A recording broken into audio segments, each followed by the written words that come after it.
Mensagem colocada na porta do consultório médico. O resfriado escorre quando o corpo não chora. A dor de garganta entope quando não é possível comunicar as aflições. O estômago arde quando as raivas não conseguem sair. O diabetes invade quando a solidão dói. O corpo engorda quando a insatisfação aperta. A dor de cabeça deprime quando as dúvidas aumentam.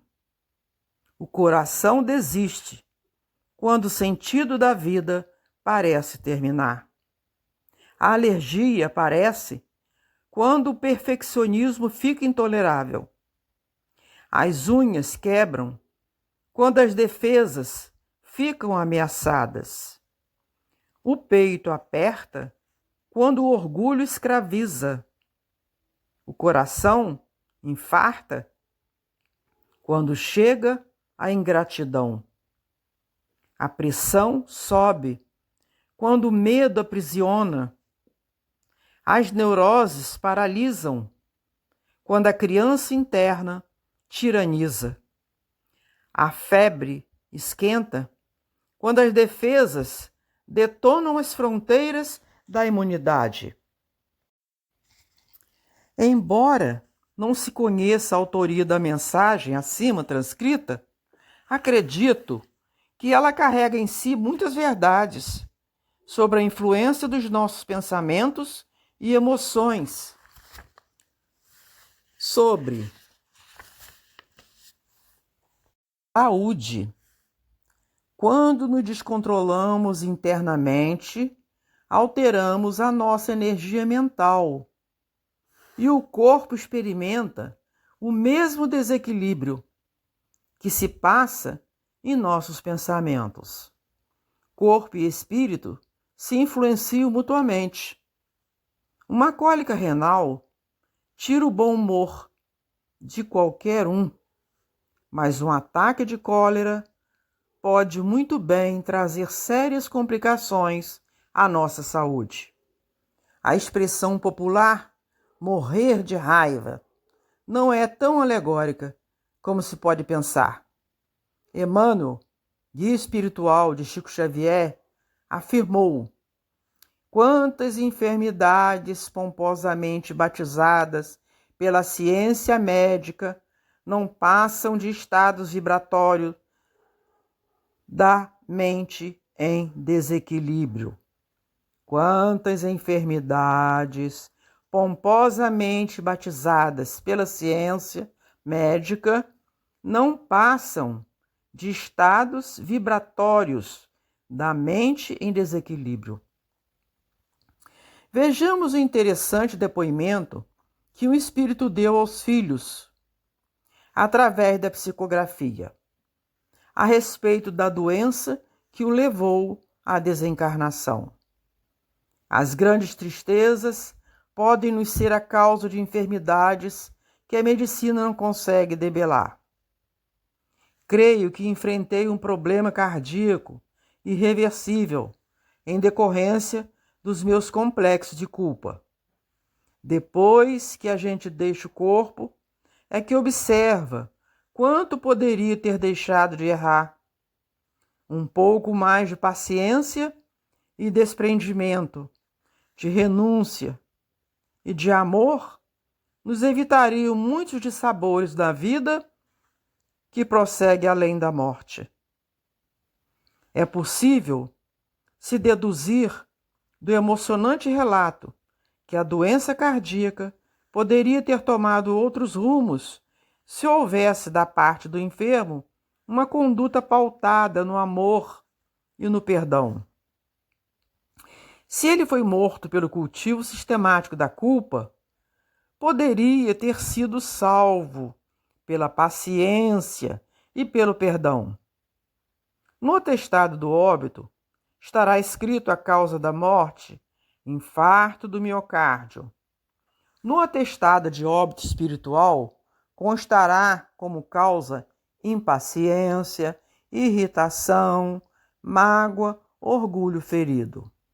O testemunho desse irmão desencarnado hoje já é respaldado por muitos médicos. Um estudo científico detectou que pessoas com determinadas características psicológicas são mais propensas ao infarto do miocárdio. De acordo com o Dr. Geraldo Balloni, médico psiquiatra, apesar de sempre se suspeitar que o estado emocional alterado, a ansiedade excessiva e os conflitos emocionais crônicos estivessem relacionados ao aumento da incidência de enfermidades cardiovasculares, atualmente já se acumulou evidências suficientes para atestar que o estresse social é o comportamento chamado de tipo A. Aumentaram significativamente os riscos de doenças cardiovasculares, cardiocirculatória, principalmente a doença coronariana do tipo infarto do miocárdio. E quais seriam as características psicológicas das pessoas com comportamento tipo A e que foram mencionadas pelo Dr. Balloni? Veja a relação abaixo. Características de comportamento no tipo A de personalidade. 1. Tendência para procurar atingir metas não bem definidas ou mais altas. 2. Acentuada impulsão para competir. 3. Desejo contínuo de ser reconhecido e de progredir. 4. Envolvimento em múltiplas funções. 5. Impossibilidade prática, falta de tempo, para terminar alguns empreendimentos. 6. Preocupação física e mental. 7. Incapacidade, relaxamento satisfatório, mesmo em épocas de folga. 8. Insatisfação crônica com as realizações. 9. Grau de ambição está sempre acima do que obtém. 10. Movimentos rápidos do corpo. 11. Tensão facial. 12. Entonação emotiva e explosiva na conversação normal. 13. Mãos e dentes quase sempre apertados. Interpretando as características referidas, o Dr. Balloni aponta um ponto central de ansiedade generalizada e de hostilidade, manifesta ou dissimulada, na personalidade do infartado, e que dão origem a aborrecimentos, irritação, rancor e impaciência. Sentimentos que podem ser considerados os pontos centrais da personalidade tipo A. É claro que jamais se poderá desconsiderar outros fatores de risco do infarto, como a predisposição genética, o tabagismo, a hipertensão arterial, a elevação dos níveis de colesterol, o estresse cotidiano, a vida sedentária do homem moderno, a obesidade e a diabetes. Mas, no entanto, o que vem chamando a atenção dos médicos é que muitos enfermos não apresentam esses fatores de risco e, nada obstante, foram atingidos pelo infarto. Sendo assim, a cura para qualquer enfermidade passa necessariamente pelos cuidados com o corpo e com o espírito. No Evangelho, vamos encontrar vários remédios para os doentes da personalidade do tipo A. 1. Para a ansiedade, Jesus prescreve: não se preocupem com a comida e com a bebida que precisam para viver, nem com a roupa que precisam para se vestir. Afinal, será que a vida não é mais importante do que a comida? E será que o corpo não é mais importante do que as roupas? Vejam os passarinhos que voam pelo céu. Eles não semeiam, não colhem, nem guardam comida em depósitos. No entanto, o Pai de vocês, que está no céu, dá de comer a eles. Será que vocês não valem muito mais do que os passarinhos? Por isso, não fiquem preocupados com o dia de amanhã, pois o dia de amanhã trará as suas próprias preocupações. Para cada dia, bastam as suas próprias dificuldades. Item 2. Para a hostilidade, irritação, impaciência e rancor, Jesus receita: felizes as pessoas que têm misericórdia dos outros, pois Deus terá misericórdia delas.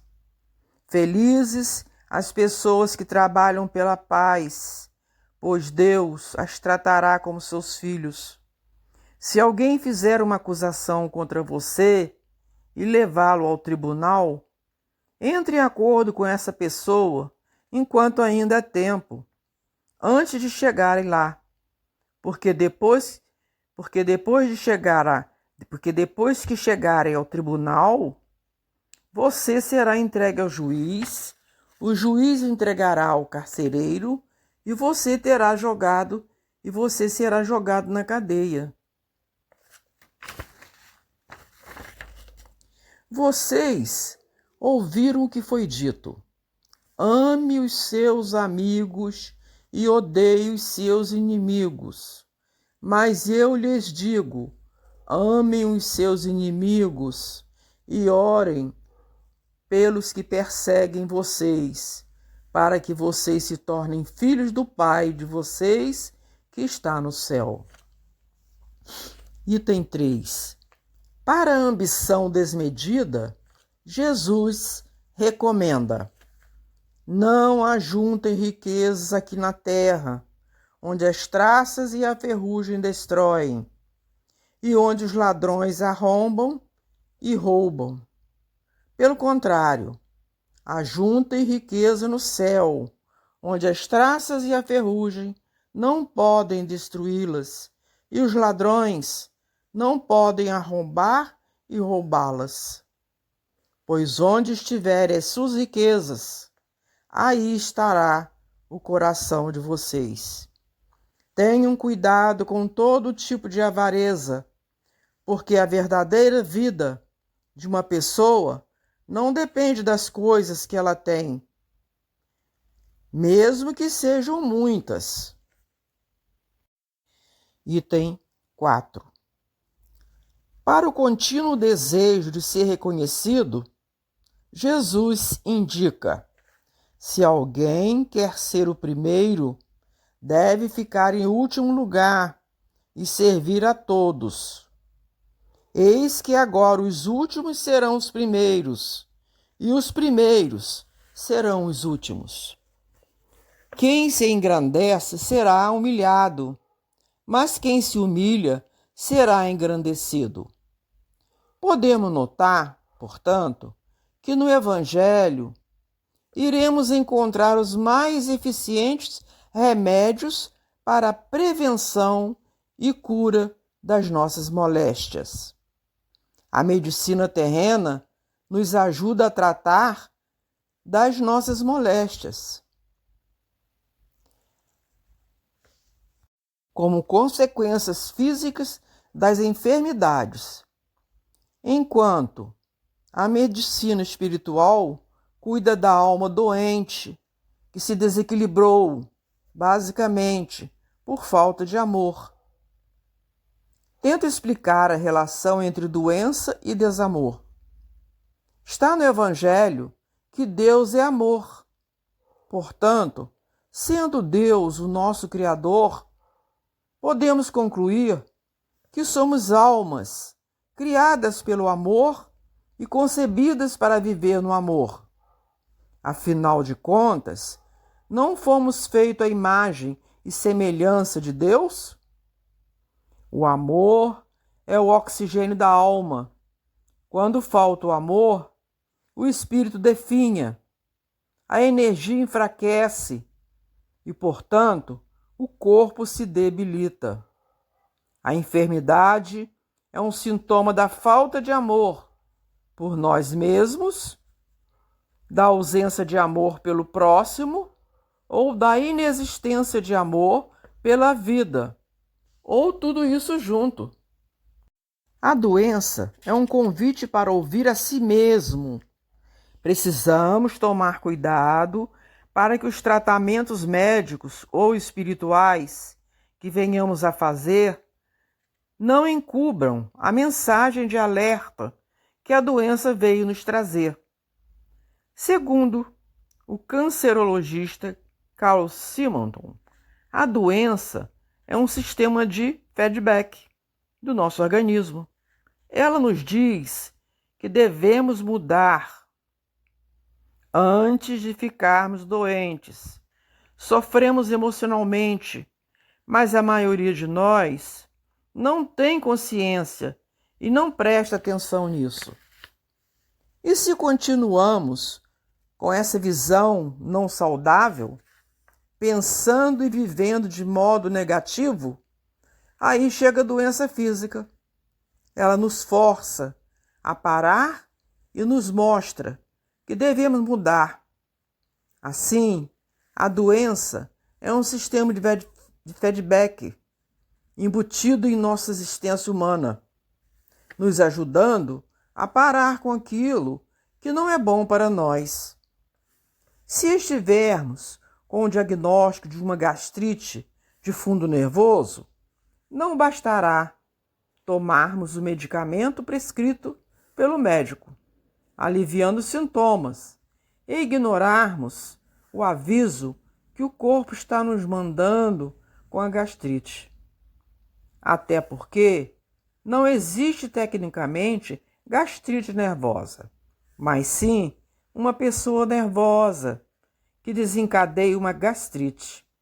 Então, o perigo é realizarmos um tratamento médico cuidando apenas dos efeitos da gastrite, sem cuidar do dono da gastrite.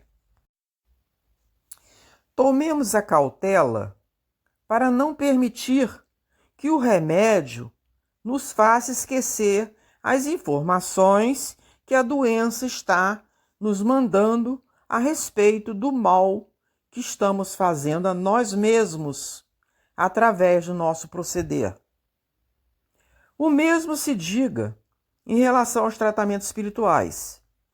Muitos querem que Deus retire os sintomas das doenças, mas são esses sintomas que estão nos alertando sobre o sofrimento emocional que estamos passando sem darmos a devida atenção e cuidado.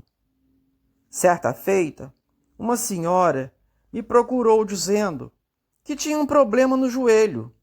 Fazia 5 anos que sentia muita fraqueza nas pernas e que já estava com dificuldades para andar. Esclareceu-me que se tratava com um ortopedista e que simultaneamente fazia tratamento espiritual, mas sem obter qualquer melhora. Perguntei a ela desde quando os problemas físicos tiveram início, e ela me disse que foi logo após o falecimento de sua mãe. Pedi que ela me dissesse o que sentia sobre a morte da genitora, e as lágrimas facilmente transbordaram de seus olhos. Soluçando, disse-me que sentia imensa falta da mãe, que se via desamparada sem a genitora, que não tinha mais forças para continuar caminhando nessa vida, sem a presença da mãe. Pareceu-me claro que, afora os eventuais aspectos físicos ligados ao problema, aquela mulher se sentiu muito enfraquecida para continuar vivendo sem a companhia da genitora. Havia uma forte dependência emocional da filha para com a mãe. Dependência essa que a desencarnação fez romper. A fraqueza nas pernas, a dificuldade para andar, representavam a própria fraqueza que o espírito sentia com a ausência da genitora, sem cuja presença a filha se recusava inconscientemente a continuar vivendo. Fiz ver a ela que nenhum remédio ou passe iriam curá-la, sem que ela compreendesse a necessidade de prosseguir a sua vida na terra, sem a presença física da mãe. Ela precisava se libertar da dependência afetiva. Ela deveria aprender a sustentar-se emocionalmente e realizar a missão que Deus havia lhe reservado. Falei que ela precisava amadurecer, crescer interiormente, abastecer-se de amor, aprender a caminhar sozinha e a cuidar de si mesma. Ela entendeu a mensagem e formulou-se interiormente, prosseguiu com o tratamento médico, continuou com os passes e, em breve tempo, os sintomas desapareceram por completo. Dessa forma, da próxima vez que for procurar o médico, antes de entrar para a consulta, dê uma olhada na mensagem colocada na porta do consultório, a qual eu reproduzi no início deste capítulo. Ao sair da consulta, volte a olhar a mensagem. Siga as orientações do seu médico, mas não se esqueça das medicações prescritas pelo médico Jesus, pois do contrário, poderá lhe ocorrer o mesmo que sucedeu nessa história. Jesus estava na casa de Pedro, em Cafarnaum, atendendo aos doentes e pecadores. Em dado momento, um velho judeu acercou-se de Jesus e pediu o perdão de pecados muito estranhos. No passado, fora uma autoridade muito forte na região. Havia despojado vários amigos de suas terras, confiscado seus bens e deixara, sem remorso, muita gente na miséria. Com muita maldade, semeara no coração das pessoas o desespero, a aflição e a morte. Por tudo isso, achava-se agora com a consciência pesada, aflito e muito perturbado. Os médicos não conseguiam curá-lo desse problema psicológico. O mestre orou sobre o doente. Em seguida disse-lhe: vá em paz e não peques mais. O idoso notou que sua vida mudara, sentiu-se curado e saiu dando graças a Deus. Ao atravessar a extensa fila de sofredores que esperavam para atendimento, um pobre mendigo, sem querer, pisou-lhe numa chaga de seus pés. O ancião, recuperado, soltou um forte grito e agrediu o mendigo a bengaladas. Formou-se grande confusão. Jesus veio acalmar os ânimos, chamou o senil e lhe disse: depois de receber o perdão por tantas faltas, você não podia desculpar o pequeno descuido do companheiro em situação pior que você? O velho judeu, muito pálido, com as mãos no peito, suplicou a Jesus: Mestre, socorre-me. Sinto-me recair nos mesmos erros. Que será isso? Jesus respondeu-lhe: Isso é o ódio e a cólera que novamente chamou ao seu coração. Quando falta a paciência e o amor, você adquire amargura, perturbação e enfermidade.